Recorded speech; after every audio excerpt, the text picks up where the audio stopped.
សួស្តីបងប្អូនអរគ្នាថ្ងៃនេះខ្ញុំមានមុខម្ហូបមួយមានវាថាខ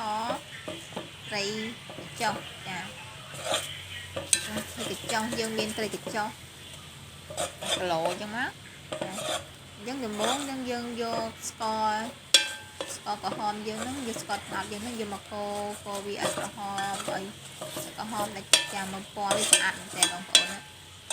ពណ៌ក្រហមឲ្យវាក្រហមរៀងជើងផងហើយបានយើងយកខ្ទឹមយកមកដាក់ចាយកខ្ទឹមយកមកដាក់ហើយយើងកូរវារហូតឲ្យឈ្ងុយខ្ទឹមឈ្ងុយស្ករចាអូយឈ្ងុយមែនតើចាបន្ទាប់មកយើងយកម្រេចដែលយើងបុកហើយហ្នឹងយើងយកមកដាក់តែម្ដងមកដាក់ទៅហើយចាអញ្ចឹងយើងយកម្រេចដាក់ហើយយើងកូរវាឲ្យសព្វកូរវាហើយអូយឡើងឈ្ងុយមែនតើឈ្ងុយម្រេចឈ្ងុយខ្ទឹមឈ្ងុយស្ករឥឡូវយើងដាក់ទឹកត្រីចូលត្រីចូលហើយយើងកូរវាឲ្យចប់ហើយឲ្យវាឈ្ងុយហើយយើងដាក់ត្រីចាបងប្អូនដាក់ត្រីហើយយើងអត់មានកូរវាទៀតទេយើងឈប់កូរហើយចាអញ្ចឹងដល់ខ្លាច់កូរទៅត្រីវាបែកសាច់ត្រីអញ្ចឹងយើងមិនបាច់កូរទេត្រីហ្នឹងយើងមិនបាច់កូរទៅយើងគ្រាន់តែឲ្យវាដាក់អញ្ចឹងហើយយើងប្រឡប់វាតិចដងទៅឲ្យវាតិចសាច់ឲ្យវាខូចសាច់វាពេលណាវាពុះបន្តិចយើងប្រឡប់បន្តិចយើងប្រឡប់បន្តិចដើម្បីកុំឲ្យវាខូចសាច់ឥឡូវនេះយើងដាក់ប៊ីចេងក្តាមណាដាក់ប៊ីចេងតិចមកហើយយើងពុះហើយអញ្ចឹងយើងជិះតែក្លុកវាឲ្យវាចូលជាតិយើងអត់មានកូរវាទេយើងអត់កូរវាទេយើងគ្រាន់តែក្លុកវាមកត្រឡប់ចុះត្រឡប់ឡើងទៅដើម្បីឲ្យវាចូលជាតិចឹងណាបងប្អូនតែក្លុកតែកូរទៅវាដល់បែកសាច់ហើយអញ្ចឹងយើងគ្រាន់តែក្លុកវាបានហើយចាក្លុកហើយឥឡូវយើងវារៀងពណ៌រៀងក្រហមតិចហើយក្រហមហើយយើងអត់ហ៊ានយើងនៅតែអត់កូរវាអញ្ចឹងយើងគ្រាន់ក្រហមបន្តិចយើងមើលតើយើងអាចដាក់ទឹកបានទៅឥ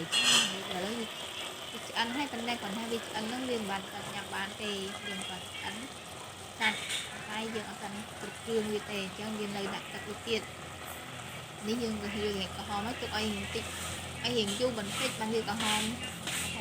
សាច់ត្រីចាមើលទៅវាស្អាតវាល្អវាគួរឆ្ងាញ់អញ្ចឹងតែបើថាយើងដាក់ភ្លាមអញ្ចឹងសាច់ត្រីអត់ទាំងក្រហមអញ្ចឹងគេហៅមិនថាស្អីខទេគេហៅត្រីស្ងោរអញ្ចឹងយើងទុកឲ្យក្រហមបន្តិចយើងជិះតែទុកវាក្លុកចុះក្លុកឡើងទៅឲ្យដើម្បីក្រហមចាឥឡូវមើលរៀងខំណារៀងក្រហមហើយវារៀងស្ងួតទឹកអញ្ចឹងកុំឲ្យខ្លោចឆ្នាំងពន់យើងត្រូវដាក់ទឹកវាចាយើងមើលវាល្មមដាក់ទឹកវាក្រហមសាច់ហើយយើងខំស្អីហើយយើងល្មមដាក់ទឹកវាបានអញ្ចឹងយើងអាចយកទឹកយើងដាក់បានដាក់ល្មមបានហើយដាក់1លីត្រទឹកម្លិចត្រីហ្នឹងបានហើយកុំឲ្យដាក់ច្រើនពេកយើងអត់ចូលចិត្តទឹកច្រើននេះអាចូលចិត្តទឹកច្រើនយើងដាក់ច្រើនទៅប៉ុន្តែយើងខ្ញុំដាក់តាមល្មម1លីត្រត្រីទេចាអញ្ចឹងដល់ពេលយើងញ៉ាំវាបានទាំងត្រីបានតែទឹកអ្នកខ្លះគេចូលចិត្តទឹកច្រើនហ្នឹងទៅគេខ្លះទៅគេចូលចិត្តទឹកតិចអញ្ចឹងតាមចំណង់ចំណូលចិត្តហើយយើងអាចទុកបានតាមចំណង់ចំណូលចិត្តតែយើងចង់បានទឹកច្រើនយើងដាក់ច្រើនចង់បានទឹកតិចយើងដាក់តិចឥឡូវវាឆ្អិនហើយយើងចាំមើលវាឆ្អិនហើយល្មមតែយើងភ្លក់មើលថាវាឆ្ងាញ់នៅតែដល់មើលក៏ដឹងថាឆ្ងាញ់ហើយបងនឹងមើលឈ្ងុយម្រេចឈ្ងុយខ្ទឹមឈ្ងុយស្ករថ្មីទៀតស្ករអមថ្មីគូប្រក្រាក់តែម្ដងបងប្អូនចាំមើលមើលមុខខ្លួនញ៉ាំឆ្កាយហ្មងណាមើលឆ្ងាញ់ចា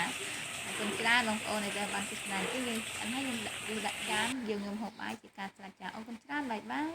ជួបគ្នានៅវីដេអូក្រោយ